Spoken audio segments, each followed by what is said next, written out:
Deadpool is in theaters now, and it is an awesome, smashing success.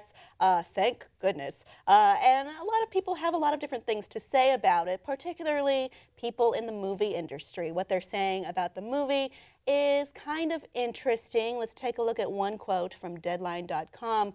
The film has a self-deprecating tone that's riotous. It's never been done before. It's poking fun at Marvel. That label takes itself so seriously. Can you imagine them making fun of themselves in a movie? They'd rather stab themselves. From an anonymous non-Fox studio executive.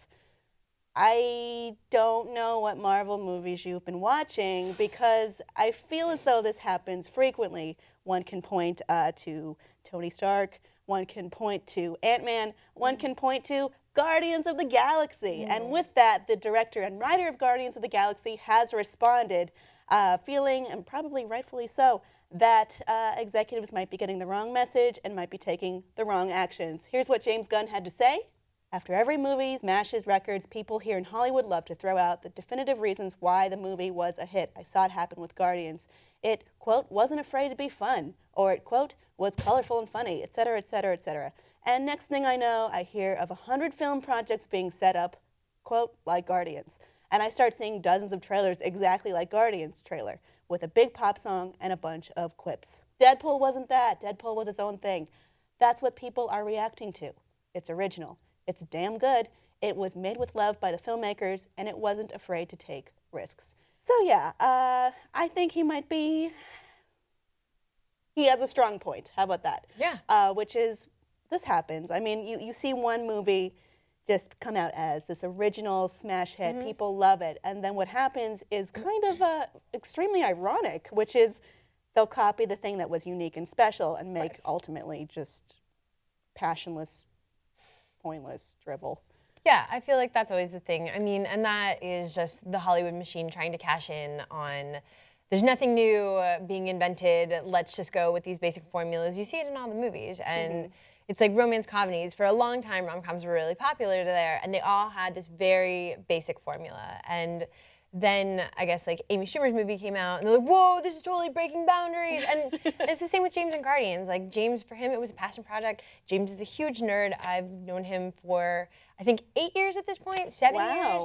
Yeah, like... well, I think that always comes through. I mean, in the writing of Guardians and the directing of Guardians, you did feel that there's someone back there in charge of things who loves this, who dreams about this. This is their passion. And I think that really comes through. And I think that's what came through on Deadpool, is you could tell the people who made it loved making it, and they did a great job. Well, Ryan Reynolds, he's been trying to make that movie for 11 years, I think, was the quote.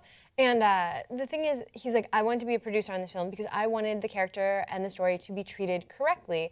And I don't know, have you seen Deadpool yet? I'm going to see it tonight. Okay. Don't spoil it. Damn it. There's something I wanted to say about the opening credits, which would be really informative on what we're talking about, but I won't spoil it.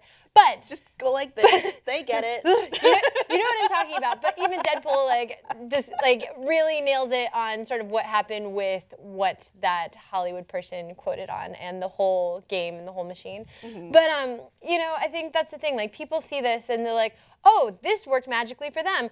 Let's try and steal that lightning in a bottle and create it again with our own formula and make all the money, because that's all they care about. Well, the thing is, there is no formula for lightning in a bottle. There's no formula for this magic. It is something that I think comes from someone who is genuinely passionate about the work. And if I don't think breaking it down like that, it really works on this level of art. No, absolutely. And the thing is, I think with James and what we saw with Deadpool and Ryan Reynolds is not only are they passionate about the work, but they have their own point of view about things. Like James has if you look at his other work, if you look at Slither, if you look at Scooby-Doo, like he has his very own specific point of view, sense of humor about things. And that was why he was so great for this project, because he brings all of that to it, but still within the Disney realm and conveys that storyline. So I think he does certainly have a point. I hope I don't see a bunch of movies where, it's just this superhero, but it's just for no reason has inappropriate humor and breaks the fourth wall. Because the thing is, that is That's part of Deadpool's character. In the comics, yeah, like that's the thing that happens. It would be wildly inappropriate to stick it to like Cable or you know just some other actually, Cable's nothing. Yeah. Nothing. Nothing. Fine. I have to. I can't. We can't talk about this. Okay, it would be wildly inappropriate to stick it to Bishop. How about that? Okay. Sure. Okay. Accidentally spoiled something. Audience, what do you think about the response to Deadpool? And do you think you'll be seeing some Deadpool clones in the future? Let us know below in the comments, and please like and subscribe for more.